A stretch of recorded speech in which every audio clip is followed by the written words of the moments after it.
Hello everyone, আমি লাবণী। আমার চ্যানেলে তোমাদের সকলকে স্বাগত। আমার ভিডিওটা যদি তোমাদের ভালো লেগে থাকে লাইক কমেন্ট শেয়ার করে দেবেন। তো চলে এলাম আজকে একটা নিউ ব্লগ নিয়ে।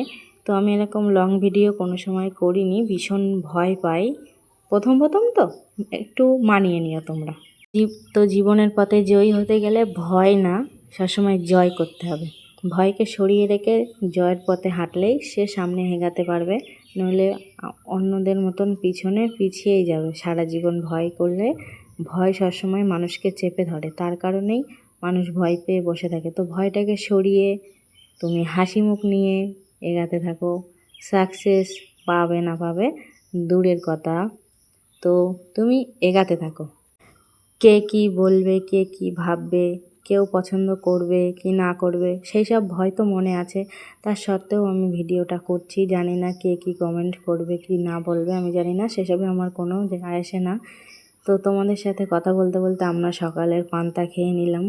অনেকে হয়তো পান্তা খায় না, কিন্তু বিশেষ করে এই গরমের দিনে পান্তা খুবই ভালো লাগে। আরও যদি পেঁয়াজ কাঁচা লঙ্কা থাকে তো আমি আলু টালু সবই ভাজতাম, তো ভাজিনি।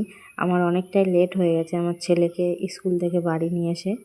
আমি পান্তাটা খেয়ে নিলাম, তারপরে হাঁড়ি বাসনও মেজে নিলাম।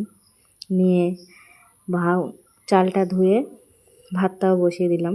তার ফাঁকেও আমি এই দেখো এখানে তরকারি করার জন্য আমি এগুলো কেটে নিয়েছি। তোমাদেরকে আর দেখালাম না, যেহেতু প্রথম দিন তো তাই একটু নার্ভাস ফিল করছিলাম। তো দেখো তোমাদের সাথে কথা বলতে বলতে আমি দেখো উনুনে ভাত বসিয়ে দিচ্ছি। আর সত্যি কথা বলতে উনুনের ভাত তরকারি খুবই ভালো হয়।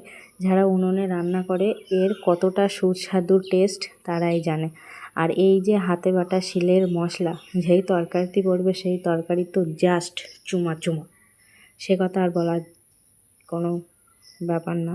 তো এখানে আমি কাপড় কাচ্ছিলাম। সারাদিনে অনেক কাজ থাকে। দেখো তোমাদের সাথে কথা বলতে বলতে আমার সব কাজে হয়ে গেল। এখানে তরকারি হয়ে গেছে। দেখো বন্ধুরা, ডিমের তরকারিটা জাস্ট ওয়াও। ভাজা ডিমটা আমার ছেলের, আর এটা হলো কুমড়ো ভর্তা, বাংলা লোকের বাংলা খাবার। ডোন্ট মাইন্ড বেটা, এগিয়ে চলো। আর বিকেলবেলা ওয়েদারটা তো খুবই খারাপ। দেখো সঙ্গে সঙ্গে ঝড় বৃষ্টি তুফান। ভাই কোথায় ছিল ভাই, চলে এলো আমাদের মাঝে। তো এনজয়। বৃষ্টি আসলে কার কতটা মজা হয় আমি জানি না, কিন্তু আমার ভীষণ মজা হয়। আরও যদি সাথে এরকম ঝড় থাকে, আমার তো ভিজতে সেই ভালো লাগে। কিন্তু দোষ কপাল খারাপ এইটাই, বৃষ্টিটা সকালে হয়নি ভাই, বিকালে হয়েছে, তার জন্য আর ভেজা হলো না। কোনো ব্যাপার না, এনজয় করতে থাকো। কপালে থাকলে আবারও হবে। তো সেই পরিমাণে ঝড়, এর গায়েতে তার গায়ে, তার গায়েতে ওর গায়ে, আমি পড়িনি ভাই, গাছেরা পড়ছে গাছেরা। তো দেখো পাশেই আম বাগান ছিল, সেখান থেকে চুরি করে নিয়ে এসে, কেউ ভেবো না চুরি করে নিয়ে, গাছের আম যেহেতু মাটিতে পড়ুক আর ছাদের উপরে পড়ুক, তার স্বাদটা কিন্তু একই থাকে। তো এখানে আমগুলো আমি ভালো করে ধুয়ে নিচ্ছিলাম, যেহেতু বাগানে পড়েছিল। তারপরে ধুয়ে নিয়ে আর কি, সেটা তো সবাই জানো, এখানে আমি কাটবো, তার জন্য ফ্রেশিং করে ধুচ্ছিলাম। তো ভাবছিলাম কোনটা আগে কাটবো, তো এইটাই বেছে নিলাম। এগুলো হলো হিমসাগর। তো দেখো আমি একটা ম্যাজিক করব, দেখবে বটিতে ছোঁয়ানো মাত্রই আমটা কীরকম ছাড়ানো হয়ে যাবে। আমার মতন ম্যাজিক কে কে পারো কমেন্টে অবশ্যই জানাবে। আর দেখাতে ভুলো না কিন্তু। কি আবার ম্যাজিকটা দেখো, ভেতরটা জাস্ট দেখো, লোক দিও না কিন্তু, নইলে আমাদের আবার অসুবিধা হবে। তো এখানে আমার ছেলেকে দিয়েছিলাম, ও তো খুব মজা করেই খাচ্ছিল।